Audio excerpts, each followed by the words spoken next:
There are millions of families in this position, folks who paid taxes and played by the rules, expecting that their government will help them if they fall on hard times. And you guys want to tell them to all go screw themselves. It is so out of touch, it takes my breath away. You guys make Marie Antoinette look down to earth. Donald Trump's cabinet is like an episode of The Lifestyles of the Rich and Famous. These people are totally clueless. They don't shop for their own groceries. They don't buy their own food. We have members of Congress who sit in their nice, fancy offices, get driven to work by their staff, and never have to worry about anything. And they simply don't understand why a 63-year-old factory worker who's been breaking his back for 40 years lifting heavy equipment can't just go out and get a new job when he gets laid off. This bill gives that worker 90 days to figure it out before he goes hungry. I mean, seriously, what is wrong with you people? And you know what? I think you guys know exactly what you're doing. Either that or you're just so afraid of Trump that you don't care. But either way, this is just shameful. The Republicans right now, boy, if you think the Democrats circled the wagons to create a reality distortion field, what's happening now is we live in f***ing Oz. Like, what the Republicans are doing, I mean, for God's sakes, how many times have we heard them go, Donald Trump? The reason why he can accept trillions of dollars is because he can't be bought. And you're like, no, I think you just named, I think that's the price. It's a little bit like, Trump is like the clown from It. He's like Pennywise.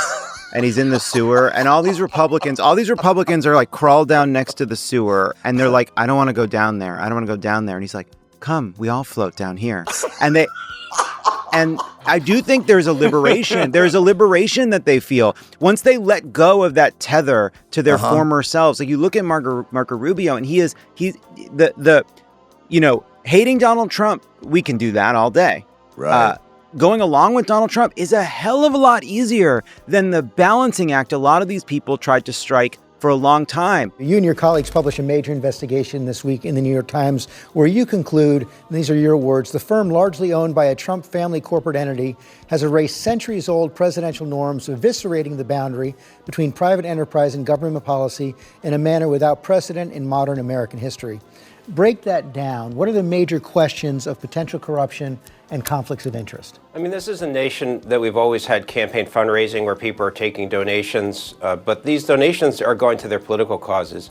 What we've never seen before at this scale in modern American history, or really in American history overall, is a president who is effectively, through his sons, owns businesses that are personally profiting off of regulatory decisions that he's making.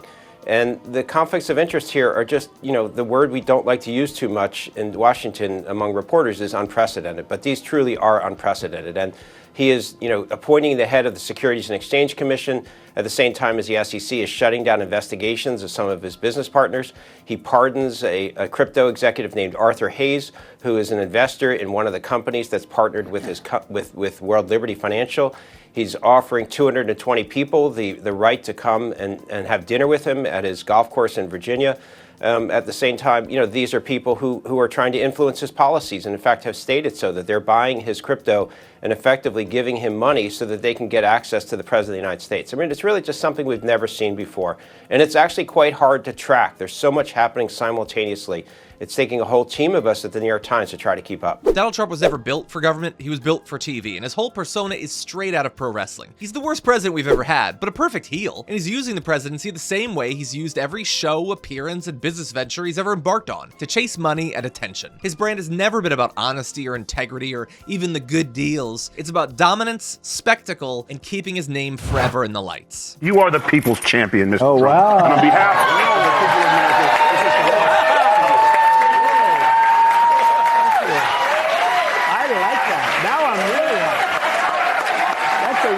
That's a good one. That's the man who makes all the professional ones. Beautiful, yeah. There you go. It's a crowd. No, but this is the real one. This is a real deal. No, I'm going to give a fake belt to the next president. We're more used to that. That's good. Thank you, Terrence. You are the people's champion. You're going to have to wear that on the golf course for safety reasons. That's a good idea. But what happened last week when they took a shot at my hero, and they tried to kill the next president of the United States. Enough was enough. And I said, let Trumpomania run wild, brother. Let Trumpomania rule again. Let Trumpomania make America great again.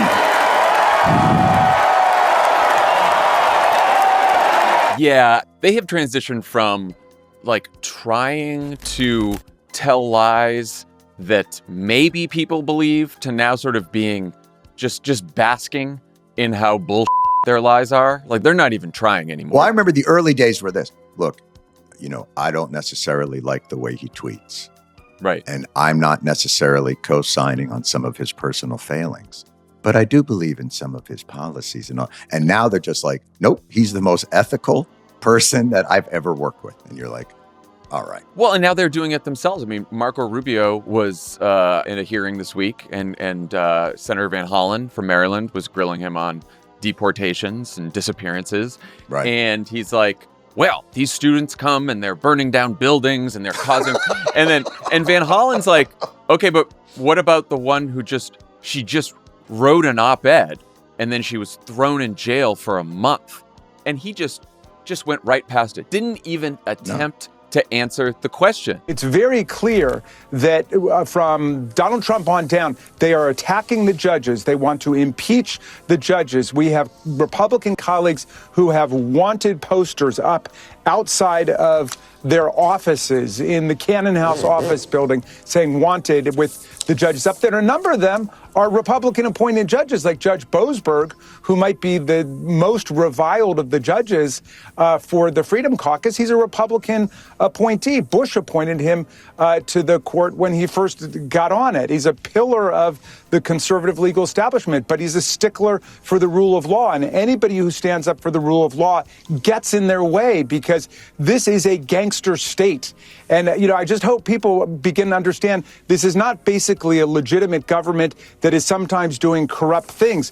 This is an essentially corrupt enterprise. It's like watching The Sopranos. Every day they get up and they try to figure out how to plunder and pillage the people. Donald Trump doesn't care that the things he's doing will have a devastating effect on the economy. He's gone bankrupt before. What matters is that he's dominating all of our thoughts. While we're worrying about the end of democracy or losing our supposedly inalienable rights or, affording health care, we're having to talk about him. I'm having to talk about him. It's evil, truly evil, and it's so very Trump. But shows don't last forever. And even his most ardent supporters are starting to see through his act.